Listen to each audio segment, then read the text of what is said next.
Hello guys, welcome to my blog. তো আমরা এখন যাচ্ছি সার্ভিস সেন্টারে একটা গাড়ি পিক করতে।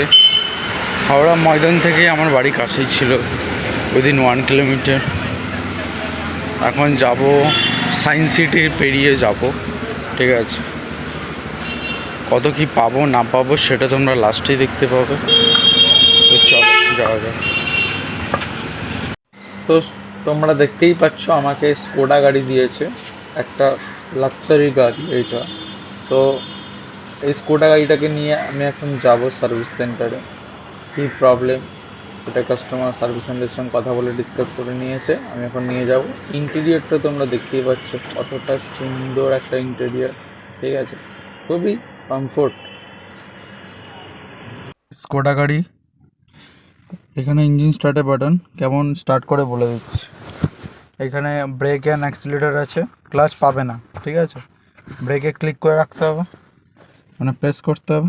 ইঞ্জিন স্টার্ট বাটন, 1 ক্লিক, গাড়ি স্টার্ট, ঠিক আছে। গাড়ি এখন পার্কিংয়ে আছে, পি দেখতে হচ্ছে পার্কিং। এটা হচ্ছে গিয়ার, এর পিছনে হচ্ছে বাটন, এটাকে আগে প্রেস করতে হবে, দিয়ে পুরো নিচে টানতে হবে, ঠিক আছে। পুরো D1 হয়ে গেল।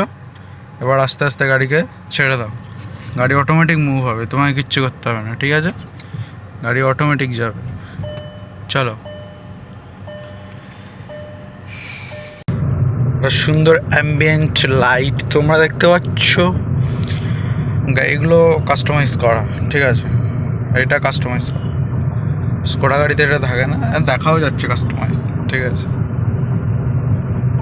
অনেক স্কোডাতে থাকে না, ঠিক আছে। চলো এখন খুব দ্রুত গতিতে যাব। এটা হচ্ছে সেকেন্ড ব্রিজ, আমরা যাচ্ছি এখন। তো পৌঁছে তোমাদের জানাবো, আমি সায়েন্স সিটির ওদিক দিয়েই যাব, ঠিক আছে। তো চলো দেখা যাক।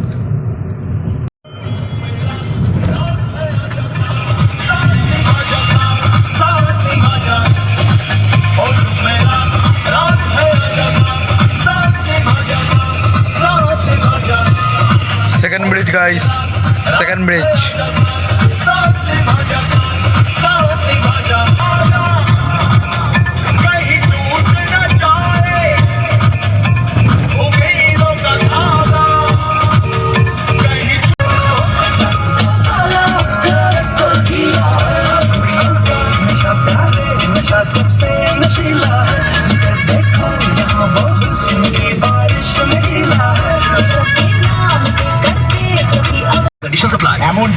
এখন যাচ্ছি রুবির দিকে, গ্লোবাল স্কোডা সেন্টার। পিছনে গেলেই নিউ টাউন, এদিকে রুবি, গড়িয়া, এইসব কামালগাছি। চলো, তো এখানে আমরা ভিডিওটাকে শেষ করছি। তো আমি পেয়েছিলাম 169 রুপিস, ঠিক আছে। তো জাস্ট পিক আপ অ্যান্ড ড্রপে। তোমরা যদি এরকম কাজ করতে চাও, নিচে ডেসক্রিপশনে হোয়াটসঅ্যাপ গ্রুপ লিঙ্ক আছে, জয়েন করো, আমার সঙ্গে কন্ট্যাক্ট করো।